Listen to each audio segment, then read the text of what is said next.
नमस्कार दोस्तों। आज हम बात करने वाले हैं चरक चिकित्सा के 13वें अध्याय उदर रोग चिकित्सा के बारे में। उदर रोग के निदान।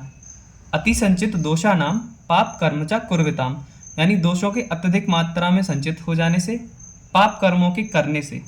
उदरान्य उपजायन्ते मंद अग्नि नाम विशेषता, और विशेषतः मंद अग्नि के कारण जो है उदर रोग उत्पन्न होते हैं। उदर रोगों की संप्राप्ति। रुद्वा दोष स्वेद अम्बुवाहिनी दोषा स्रोतांसी संचिता प्राणनग्न अपानान्न संदोष्य जन्यात उदरम निर्णाम, यानी श्वेदवा और अम्बुवा स्रोतसों में अवरोध हो जाने के कारण और प्राणवायु और अपान वायु के प्रकोप से मंद अग्नि के कारण सभी उदर रोग उत्पन्न होते हैं। ये इसकी संप्राप्ति है। फिर इसके पूर्व रूपों में आता है कि भुक्तम विधायते सर्वम जीर्ण जीर्ण न वेत्ति चा, यानी उदर रोग जब होने वाले होते हैं तो उसके पूर्व रूप में व्यक्ति जो होता है उसको पाचन का और अजीर्ण का ज्ञान नहीं होता। सोफश्च पादयो, उसके पैरों में सूजन रहती है। और राजी जन्म वलिनाश, यानी अधिक भोजन करने पर उसको कष्ट होता है। उदर रोग के सामान्य लक्षण। कुक्षेर आद्यमानम आटोपः सोफा पाद करश्यचा, यानी कुक्षी में आद्यमान का होना, आटोप हाथ पैरों में सोफ का होना। फिर मंदो अग्नि सुलक्षण गंडत्वम कार्श्यम च उदर लक्षणम, अग्नि का मंद हो जाना, कपोल प्रदेश में चिकनापन हो जाना, और कार्श्य यानी कृष्णता, ये उदर के लक्षण हैं। उदर रोग के 8 भेद कहे गए हैं। वातोदर, पित्तोदर, कफोदर और सन्निपातोदर। 4 तो ये हो गए, वात, पित्त, कफ और सन्निपात के कारण होने वाले। इसके अलावा प्लीहोदर, बद्धोदर, छतोदर और दकोदर। सबसे पहले हम देखेंगे वातोदर। तो वातोदर के लक्षण हैं उदर विपाटनम, यानी उदर में चीरने के समान पीड़ा का होना। वात वर्चो मूत्र संग, यानी अपान वायु और का कुपित होना और मल मूत्र का रुकावट हो जाना। तन्वराजी सिरा संततम, यानी उदर में पतली और काली रेखाएं उत्पन्न हो जाना। इसी को फुटबॉल साइन या फिर न्यूमोपेरिटोनियम बोला जाता है। इसमें और भी कुछ लक्षण दिखते हैं, जैसे अधोगुरुत्वम, यानी उधर का जो अधा प्रदेश होता है उसमें भारीपन का होना। वृषण स्वथु, वृषणों में सोत का हो जाना। उदावर्त, पर्व भेद यानी संधियों में पीड़ा। शुष्क कास, सूखी खांसी का आना। कार्श्य, अंगमर्द, दौर्बल्य, अरुचक, अविपाक। अब पित्तोदर। कटुक आश्यत्वम, यानी मुख में कड़वापन होता है। मृदु स्पर्श होता है, कोमल होता है स्पर्श में। क्षिप्र पाकम, यानी उदर शीघ्र पक जाता है। और साथ ही में इसमें जो पित्त के नॉर्मल लक्षण जैसे दाह, ज्वर, तृष्णा, मूर्छा, ये होना।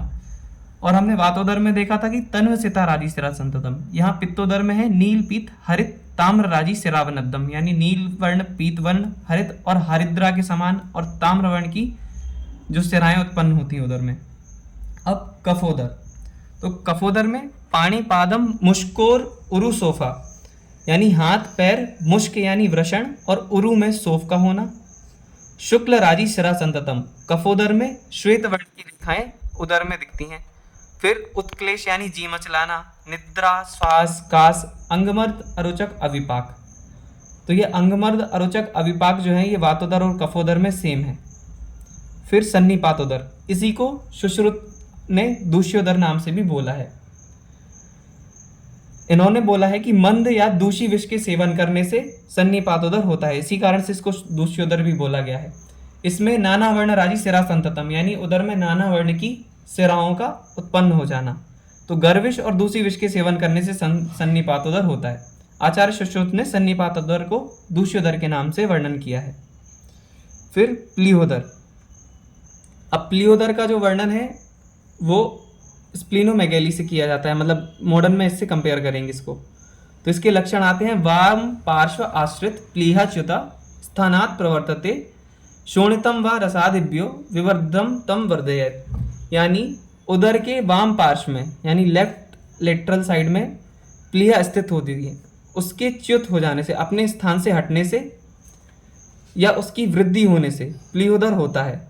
और इसमें रसादी धातुओं के बढ़ जाने से जो बढ़ा हुआ रक्त है वो भी प्लीहा को बढ़ा देता है। तो इसके 2 रीजन बोले गए हैं, एक तो वाम पार्श्व में जो प्लीहा है उसके अपने स्थान से च्युत हो जाने से, और दूसरा बोला है कि रस धातु जब वृद्ध होगी तो वो रक्त को बढ़ाएगी, तो रक्त के कारण प्लीहा की वृद्धि हो जाने से प्लीहोदर होता है। इसके लक्षण है कि प्लीहा कठिनो अस्थिलावधो वर्धमाना कच्छप संस्थानम उपलभ्यते, यानी प्लीहा का कठिन होना और अस्थिलावध, अस्थिला एक मूत्र विकार होता है जिसमें कि मतलब ब्लैडर के रास्ते में पत्थर फंस जाता है, उसको अस्थिला बोलते हैं। तो अस्थिलावध हो जाना और कच्छप संस्थान उपलभ्यते यानी उसका कच्छप के आकार का हो जाना। साथ ही में इसमें क्या देखा है कि नील हरित हरिद्र राजी मंद भवती, यानी इसमें नील हरित हरिद्र वर्ण की राजियां उत्पन्न हो जाती हैं। वर्चो मूत्र ग्रह, यानी मल और मूत्र का रुकावट हो जाना। तमो प्रवेश, यानी अंधकार का दिखाई देना। मूर्छा, मृदु ज्वर, ये सब इसके लक्षण होते हैं। इसके अलावा कोष्ठ वातसूल, यानी उदर में वातजन्य वेदना का होना। दौर्बल्य, अरुचक, अविपाक और अंगमर्द, ये लक्षण प्लियोदर में दिखते हैं। अब यकृतोदर, यकृत यानी लीवर हमारे राइट साइड में होता है, तो इसमें बोला है कि उदर के यदि दक्षिण भाग में वृद्धि होती है तो उसको यकृतोदर बोलेंगे, यानी हेपेटोमेगेलिस इसको कंपेयर करेंगे। तो इसके लक्षण में बोला है कि यकृत अपि दक्षिण पार्श्वस्थम कुर्यात, यानी दक्षिण भाग में जब भी वृद्धि होगी तो उसको यकृतोदर बोला जाएगा। अब सुश्रुत ने यकृत दाल्योकर का भी वर्णन अलग किया है। बद्धगोदोदर, इसके निदान में उदावर्त, अर्श या फिर आंत्र में सम्मूर्छना। तो आंत्र सम्मूर्छना यानी आंत्रों का आपस में एक दूसरे के ऊपर रखा जाना, इसको मॉडर्न में वॉल्वुलस या इंटरसेप्शन बोलते हैं। तो ये इसके लक्षण, मतलब ये इसके निदान है। इसके अलावा बद्धगोदोदर का एक निदान और भी है, जैसे कोई बाल अपने खाने के साथ चले जाता है तो वो अंदर आंत में ऑब्स्ट्रक्शन क्रिएट करेगा। और एक तो ये ऑब्स्ट्रक्शन हो गया कि कोई फॉरेन पार्टिकल जैसे बाल वगैरह चला गया तो उसके कारण ऑब्स्ट्रक्शन हो रहा है। और दूसरा उदावर्त में क्या हो रहा है कि जो मार्ग है आंत्र का उसका संकुचित हो जाना, जिसके कारण से भी ऑब्स्ट्रक्शन होता है। तो ये बद्धगोदोदर में क्या हो रहा है कि आंत्रों में ऑब्स्ट्रक्शन हो जा रहा है, इसी को बद्धगोदोदर बोला गया है। इसके लक्षण में बोला गया है कि नाभ्योपरि गौपुच्छवत विनिवर्तता इति, यानी नाभि के ऊपर गौपुच्छ आकार का उत्सेद यानी शोथ का हो जाना। बद्धगोदोदर में अरुणम नील राजी श्रावणद्दम, यानी रक्त के वर्ण की और नील वर्ण की स्रावों का उत्पन्न हो जाना होता है। इसमें मूढ़वात, दौर्बल्य, अरोचक, अविपाक, ये लक्षण आते हैं साथ में, और इसको 15 दिन के बाद मृत्यु कारक बताया गया है। अब सातवां है छिद्रोदर।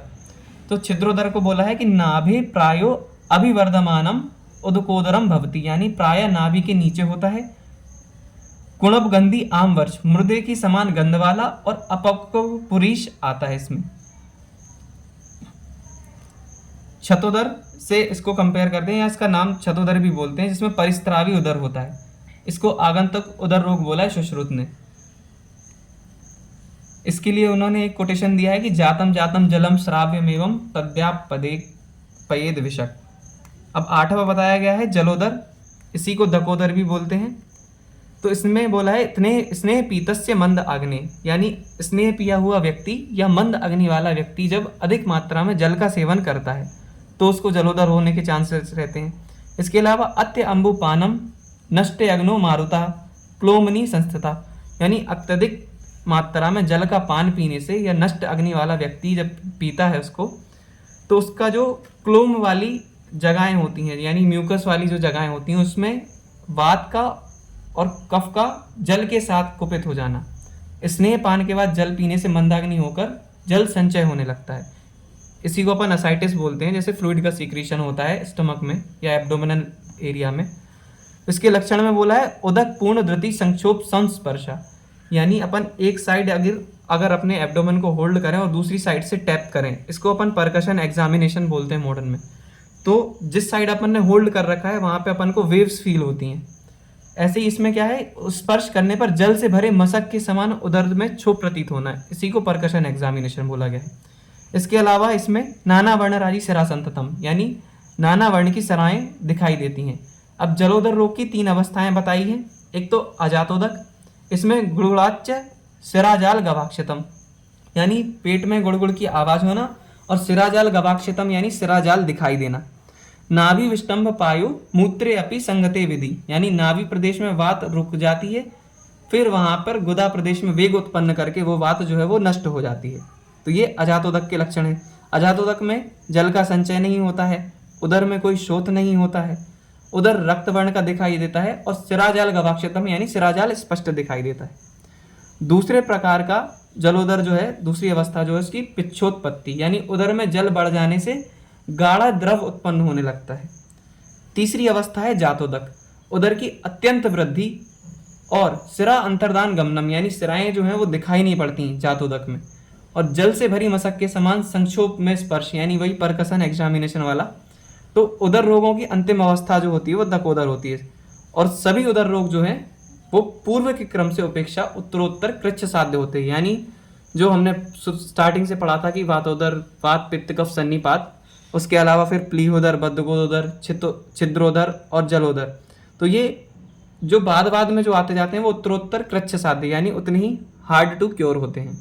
Thank you.